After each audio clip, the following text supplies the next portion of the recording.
mismo ang ICC ang nagpahayag na ang Pilipinas talaga ang responsable sa pagpapadala kay Tatay Digong sa Dahig, the Netherlands. Panoorin muna natin itong sinabi niya. Interpol asked for help and we obliged because we have commitments to the Interpol which we have to fulfill.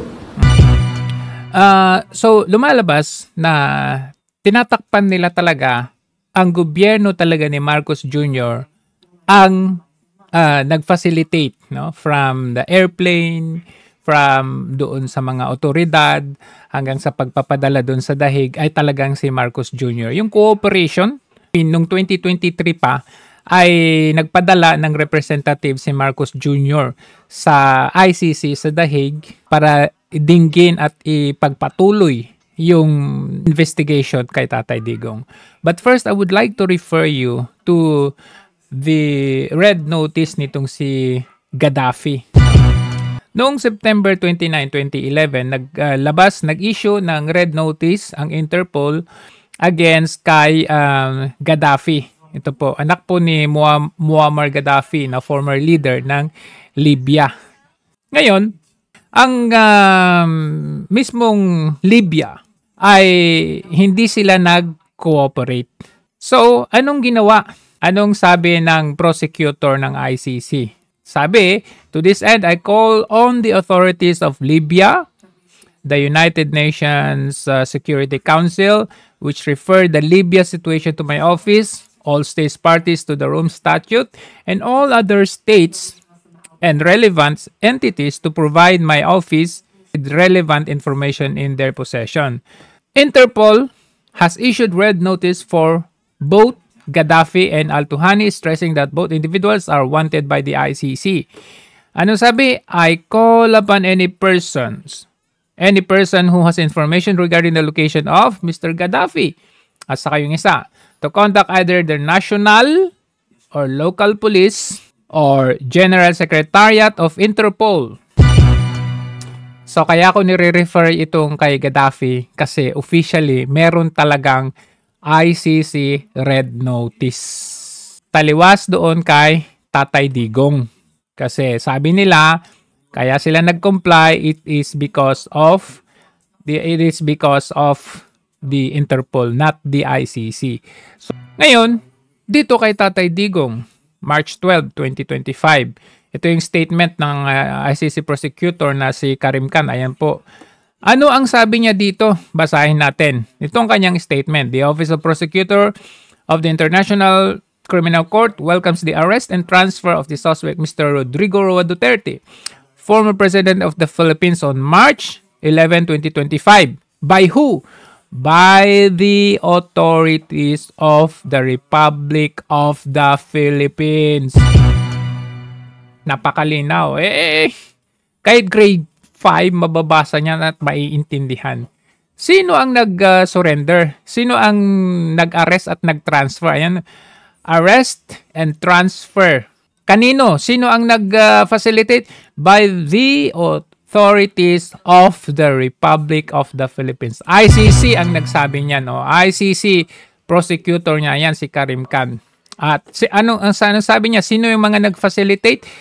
Yung Philippines Unified Team. Kahit basahin nyo dito sa statement ni Karim Khan, there is no such thing as Interpol. Taliwas dito kay Gaddafi. Ngayon, sino tong mga Philippines Unified Team na ito? O, sino-sino yung mga yan? Unified Team. Nagsama-samang team, authorities ng Pilipinas. Sino-sino mga yan? Ayan po. Through PCTC. Sino-sino yung PCTC? Nakita nyo naman. Philippine National Police, NBI, DILG, si John Vic Rimulya, andun din yung kawani ng DOJ. Sino pa nandun? NICA, National Intelligence Coordinating, si Anyo. May nakikita ba kayo dito sa PCTC na National Central Bureau? Meron ba kayong nakikita dito na Interpol? or anything representative from Interpol under the PCTC. Wala. Ibig sabihin, itong PCTC na ito under the Office of the President. Under the Office of the ILG. O, ayan. Now, to further, hindi, sa, ano naman yun, statement ng prosecutor naman yun eh. Ayan. Statement ng prosecutor naman, si Karim Kanyan. O, mapunta tayo doon sa mismong website, report or news ng ICC. O, ayan, ICC mismo. Pupunta nyo, Duterte case. O, anong sabi dito sa Duterte case? O, basahin natin. On March 12, Mr. Duterte was surrendered to the International Criminal Court after being arrested by tandaan ninyo, after being arrested by the authorities of the Republic of the Philippines in accordance with the warrant of arrest. Saan ninyo nakikita dito na merong Interpol?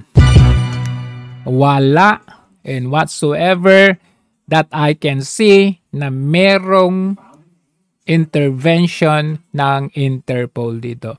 So, mismong ICC, mismong ICC ang nag-booking na gobyerno mismo ng Pilipinas ang nagsuko ng soberenya ng Pilipinas when it comes to the justice system. Kasi, as you can see, ayan authorities of the Republic of the Philippines in accordance with the warrant of arrest. Sabi nila, National Central Bureau, o as you can see, sabi ko nga wala tayong nakikitang NCB dito sa PCTC na sinasabi nila. And to further it out, sabi nila Interpol.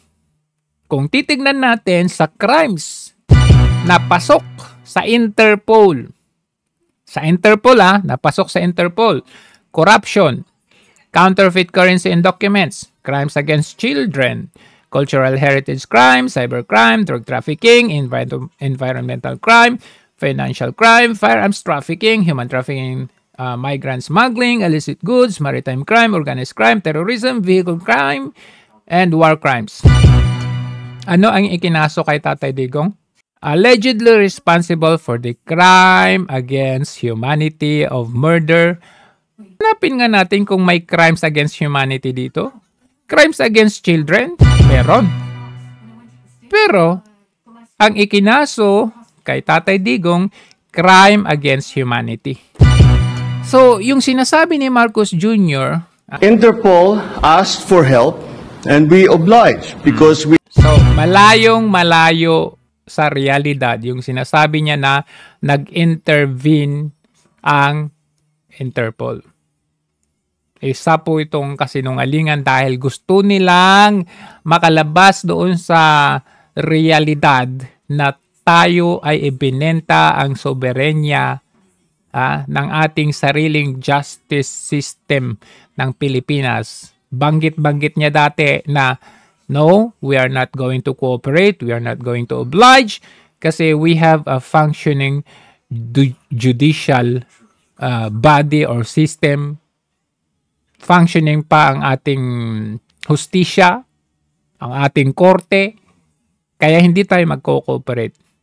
Pero because of their political move, tanggalin ng mga Duterte, gumawa sila lang paraan, and then ikukubli nila yung ginawa nilang direktang pakipag-cooperate sa ICC sa likod ng Interpol. Sinungaling ka talaga. Ito palang impeachable to